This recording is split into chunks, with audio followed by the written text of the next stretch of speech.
ಮತ್ತು ಜನವರಿ ತಿಂಗಳಲ್ಲಿ ಒಟ್ಟು 10 ಪೊಲೀಸ್ ಠಾಣೆಗಳಲ್ಲಿ ದಾಖಲಾದಂತಹ ಸುಲಿಗೆ, ಮನೆ ಕಳ್ಳತನ, ದ್ವಿಚಕ್ರ ವಾಹನಗಳ ಕಳ್ಳತನ ಮತ್ತು ನೀರಿನ ಮೋಟಾರು ವೈರ್ ಕಳವು ಮತ್ತು ಜಾನುವಾರುಗಳ ಕಳವು ಹಾಗೂ ಮೊಬೈಲ್ ಕಳವು, ನಗದು ಹಣದ ಕಳ್ಳತನ ಹೀಗೆ ವಿವಿಧ 17 ಪ್ರಕರಣಗಳನ್ನು ಇವಾಗ ಪತ್ತೆ ಮಾಡಿದ್ದಾರೆ.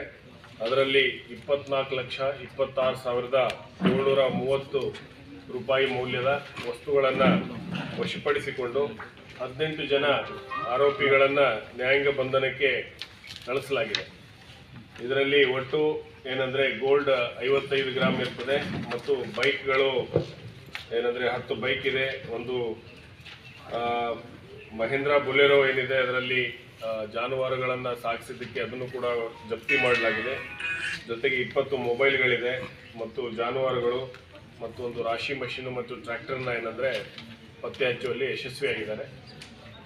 ಈ ಒಂದು ಉತ್ತಮವಾದಂತಹ ಪತ್ತೆ ಕಾರ್ಯ ಮಾಡಿದಂತಹ ಎಲ್ಲ ಪೊಲೀಸ್ ಅಧಿಕಾರಿ ಸಿಬ್ಬಂದಿಯವರಿಗೆ ಅಭಿನಂದಿಸ್ತಾ ಅವರಿಗೆ ಪ್ರಶಂಸನಾ ಪತ್ರ ಮತ್ತು ಬಹುಮಾನವನ್ನು ಇಲ್ಲಿ ನೀಡಲಾಗುವುದು.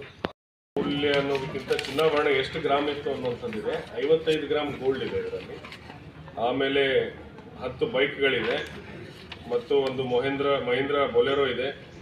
ಆಮೇಲೆ ಮೊಬೈಲ್ ಫೋನ್ಗಳಿದ್ದಾವೆ 20 ಮತ್ತು ಜಾನುವಾರುಗಳೇ ಏನಂದರೆ ವಶಪಡಿಸಿಕೊಳ್ಳಲಾಗಿದೆ. ಒಂದು ರಾಶಿ ಮಷೀನು ಮತ್ತು ಟ್ರ್ಯಾಕ್ಟರ್ ಇದೆ. ಇದರಲ್ಲಿ ಮುಖ್ಯವಾಗಿ ಏನಂದರೆ ಈ ಮೊಬೈಲ್ ಇದು ಏನು ಬೈಕ್ನಲ್ಲಿ ಬಂದು ಏನಂದರೆ ಈ ಜಮೀನಿನಲ್ಲಿ ಯಾರು ಕೆಲಸ ಮಾಡ್ತಾ ಇರ್ತಾರೆ ಮಹಿಳೆಯರು ಅಂಥವ್ರನ್ನ ಏನಂದರೆ ಇವರು ಹೋಗಿ ಮಾತನಾಡಿಸಿ ಅವರ ಕೊರಳಲ್ಲಿದ್ದಂತಹ ಏನು ಚಿನ್ನವನ್ನು ಕದ್ಕೊಂಡು ಹೋಗಿರುವಂತಹ ಪ್ರಕರಣ ಇತ್ತು.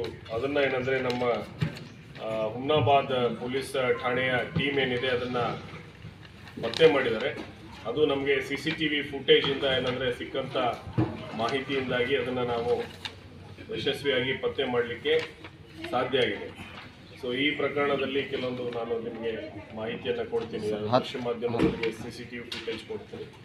ಆದ್ದರಿಂದ ಸಾರ್ವಜನಿಕರಲ್ಲಿ ನಾನು ಮನವಿ ಮಾಡೋದೇನೆಂದರೆ ಮಾಧ್ಯಮ ಸ್ನೇಹಿತರ ಮೂಲಕ ಹೆಚ್ಚೆಚ್ಚು ಏನಂತಂದರೆ ಅವರ ಮನೆಗಳಿಗೆ CCTVಗಳನ್ನು ಅಳವಡಿಸ್ಕೋಬೇಕು. ಈ ವರ್ಷ ನಮ್ಮದು ಅಭಿಯಾನ ಇದೆ ಏನಂದರೆ CCTVಯನ್ನು ಅಳವಡಿಸ್ಕೊಳ್ಳಿಕ್ಕೆ ಏನಂದರೆ ಪ್ರೇರೇಪಣೆ ಮಾಡುವಂಥದ್ದು ಇದೆ. ಸೊ ಅದು ನಾವು ಎಷ್ಟು ಹೆಚ್ಚು ಅಳವಡಿಸ್ಕೊಳ್ಳಾಗ್ತದೆ ಅಷ್ಟು ನಮಗೆ ಏನಂದರೆ ಈ ಕ್ರೈಮ್ ಪ್ರಿವೆಂಟ್ ಮಾಡಲಿಕ್ಕೆ ಬಹಳ ಅನುಕೂಲ ಆಗ್ತದೆ.